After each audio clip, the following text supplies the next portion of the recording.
Hello everyone and welcome to The Vortex, where lies and falsehoods are trapped and exposed. I'm Michael Voris.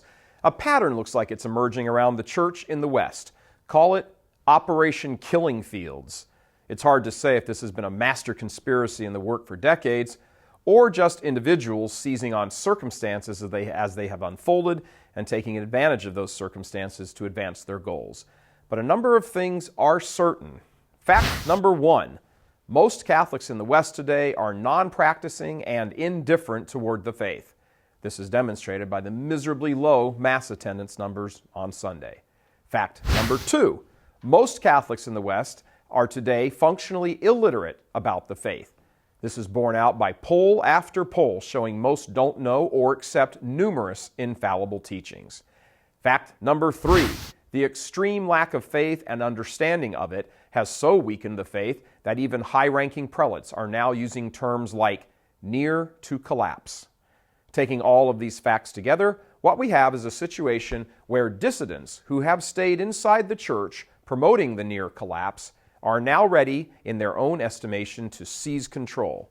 Case in point, Ireland, of which Cardinal Sean O'Malley of Boston reportedly made the comment as an official investigator for the Vatican that, quote, the Irish Church has a decade, at most, to avoid falling over the edge.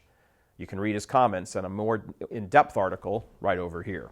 In the midst of tumult resulting from the homosexual clergy sex abuse scandal, the Church in Ireland, and indeed many countries in the West, has been placed into a precarious position. It is shrinking, in financial straits, often resulting from bankruptcies or draconian cutbacks, and is, so to speak, ripe for the picking. This is what is now occurring on a large scale in entire nations like Ireland and on near national levels like in Canada.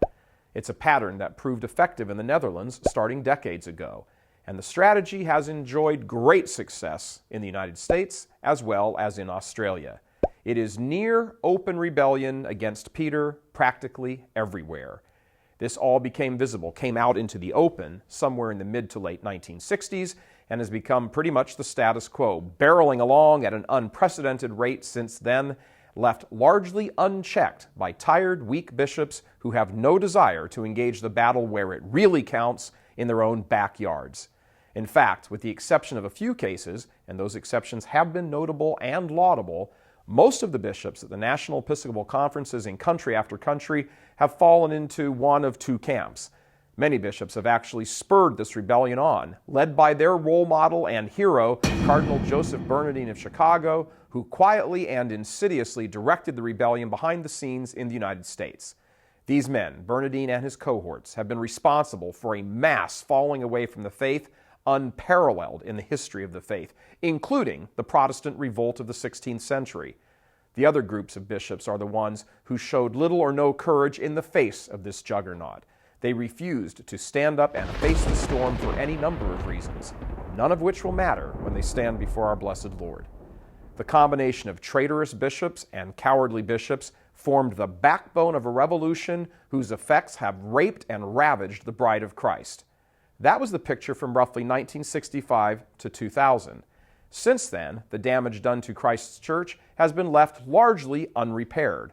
While there have been attempts here and there to repair the damage, it's been spotty at best as the church in the West continues to shrink by every possible indicator. And of course, sensing their moment to move in for the kill, various heretical groups are now salivating at the opportunity presenting itself.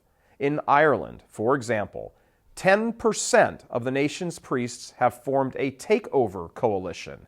It's called the Association of Catholic Priests and represents more than 400 of Ireland's 4,500 priests. It was formed last year, 2010. This group is proposing a re-evaluation of the Church's teaching on sexuality and the ordination of women as priests. This is Ireland, people, Ireland. But America has its own group as well. It's called the American Catholic Council. Same garbage, different country. And Australia has such a group, as does virtually every nation in the West. These infections have been allowed by most bishops and religious superiors to fester, to create a crisis situation unmatched in the annals of the faith, and having nearly consumed the host organism, they are now ready to take it over completely. And they are dead serious. Don't believe all the drivel and happy talk you hear about them being old and doddering. Yes, that's true, but it isn't the whole truth.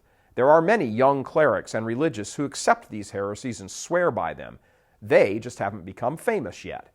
These clerics and religious orders have allies in chanceries all over every country who stifle any attempt to fight back against their view of the church.